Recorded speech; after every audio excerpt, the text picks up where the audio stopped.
Ya Allah, Engkau maha mengetahui apa yang aku mohonkan kepadamu, maka aku sangat memuji apa yang Engkau kabulkan kepadaku.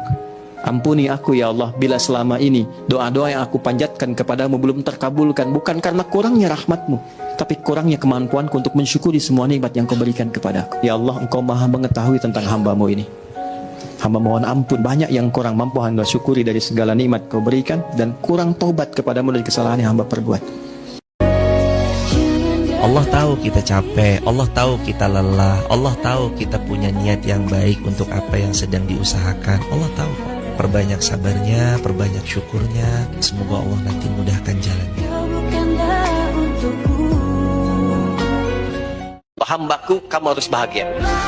Hambaku, kamu harus sukses. Apapun pekerjaanmu, sukses. Apapun aktivitasmu, harus bahagia.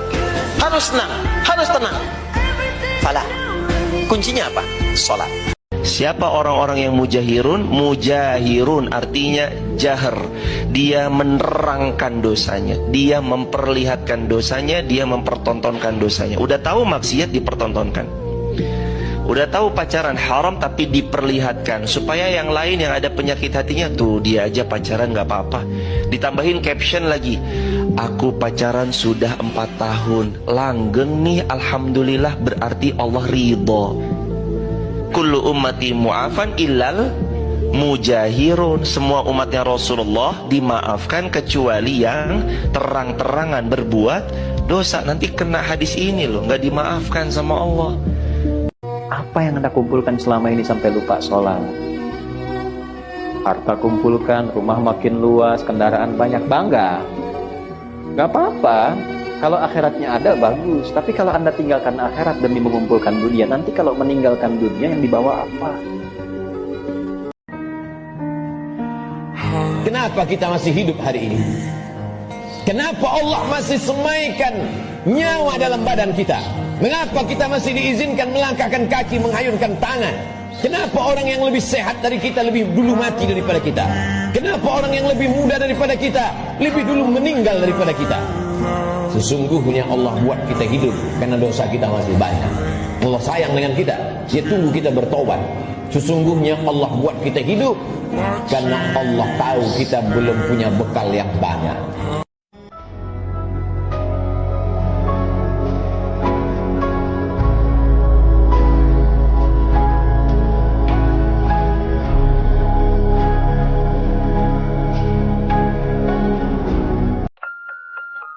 Man lam yasbir bibalai, siapa yang belum sabar menerima ujianku, walam yarda biqadai, tidak ridha menerima takdirku, falyatlub rabban siwaya, carilah Tuhan selain aku. Kalau kau mau tahu dosamu sudah dibersihkan atau belum oleh Allah, gitu kan?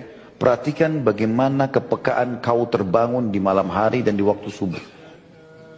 Kalau kita terkaget tengah malam terus terpikir untuk sholat malam, itu tanda kebaikan. Berarti apa yang kita sudah mohon kepada Allah bisa saja Allah ijabah, karena memang waktu itu diijabah doa. Begitu juga pada saat bangun sholat subuh, karena Nabi SAW mengatakan siapa yang sholat subuh berjamaah di masjid, dia akan ada di bawah naungan Allah, dilindungi Allah sampai besok pagi. Tolak ukurnya itu, Abdullah bin Umar jadikan tolak ukur sholatnya. Ternyata dengan buat dosa kecil 1 bulan gak bisa sholat di masjid. Allah haramkan dari ketaatan itu. Nah, hati itu kalau dijaga dengan baik, itu akan selalu membimbing pemiliknya kepada nilai-nilai kesolehan. Karena itu kalau Anda pernah melakukan kesalahan, ya ingat, hati-hati. Kalau pernah melakukan kesalahan, sejatinya kesalahan itu terjadi supaya kita belajar dari situ untuk menjadi orang yang soleh. Anda mendapat video potongan misalnya, ya terasa biasa-biasa, kayaknya bagus tuh. Lalu Anda share. Bagi sebagian orang itu yang dia cari selama ini. Ketika dia mendapatkan itu, terasa bagi dia sebuah perubahan. Ketika dia berubah, Anda yang men-share itu mendapatkan transferan pahala dari setiap hasil perubahannya. Jangan bangga dengan ilmu yang banyak, Azazil ilmunya banyak. Jangan bangga dengan amal yang banyak, Azazil pun amalnya banyak. Jangan bangga walaupun kau sudah sejajar dengan malaikat. Ingat, kalau ada dalam hatimu hasad, tidak senang melihat orang lain dapat nikmat. Nikmat siapa? Adam dapat nikmat. Dari hasad muncul takbur, sombong. Aku lebih hebat, aku lebih senior, aku lebih tua, aku lebih mulia. Kenapa dia anak kemarin sore? Apa beda kita dengan iblis? rendahkan hati kita serendah-rendahnya sampai tidak ada celah bagi iblis untuk masuk. I'd be so lost if you left me alone. Jangan terlalu memenuhi kebutuhan nafsu. Ingin ini, ingin itu. Di luar sana banyak yang belum bisa makan. Di Gaza sana banyak yang harus bisa kita tahan. Meninggal karena kekurangan gizi, tidak bisa makan. Kita masih diberi oleh Allah. Bandingkan, kata Nabi, kalau ingin tahu nikmat Allah, bandingkan dengan yang kurang. Dapat uang 1 juta, jangan bandingkan dengan yang 5 juta. Kufur nanti. Bandingkan dengan yang 100 ribu. Bandingkan dengan yang 500 ribu. Kalaupun ingin dibandingkan ke atas, dibandingkannya mensyukuri nikmat Allah untuk giat bekerja, bukan untuk malas mengingkari nikmat Allah Subhanahu wa ta'ala. Jangan katakan, kenapa saya yang sholat gaji saya kecil, yang tidak sholat bisa kaya raya. Syarat kaya itu bukan sholat, syarat kaya itu bekerja, syarat kaya itu giat. Sholat memberikan keberkahan pada pekerjaan, memberikan keberkahan pada kekayaan, tenang dengan kekayaan, bisa menggunakan kekayaan. Karena tidak sedikit orang kaya yang gelisah. Hei, ingat kamu akan wafat, ingat kamu akan meninggal. Sekarang pangkatnya tinggi, hartanya banyak, ilmunya luas. Saat pulang ingat, saat meninggal dibawa tidak itu. Pakaian cuma 2 helai kain kafan, tidak ada kantongnya. Dibawa ke alam kubur, dunia tidak ada yang ikut. Yang hanya bisa dibawa amal saleh. Karena itulah ketika Allah meminta kita menunaikan amal saleh, semua amalnya disebut dengan zikir. Kenapa orang kalau tidak sholat dianggap kafir? Bahkan Imam Syafi'i katakan kalau dia tidak sholat, dia meninggal, jangan kau sholati. Kenapa sebenarnya itu? Orang tidak puasa masih Islam, orang tidak haji masih Islam, orang tidak bayar zakat masih Islam.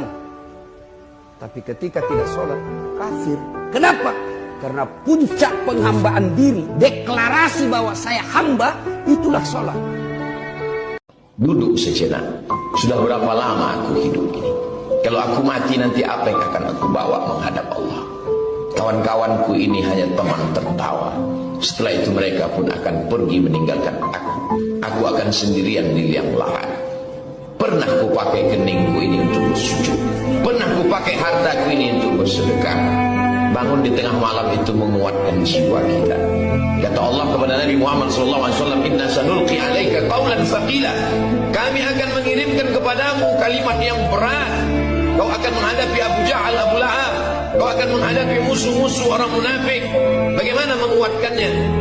Aqimis shalah, tegakkan sholat. Ketika sesuai yang kita harapkan, Allah ingin kita bersyukur. Syukur adalah ibadah.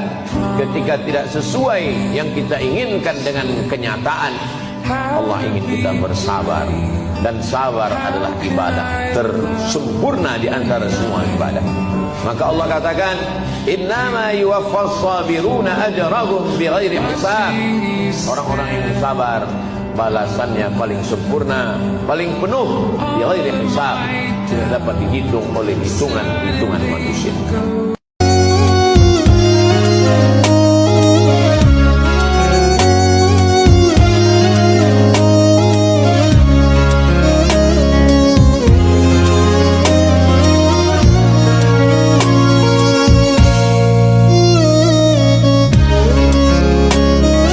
Semakin jarang seorang hamba berdoa, itu tanda semakin sedikit ketergantungannya kepada Allah.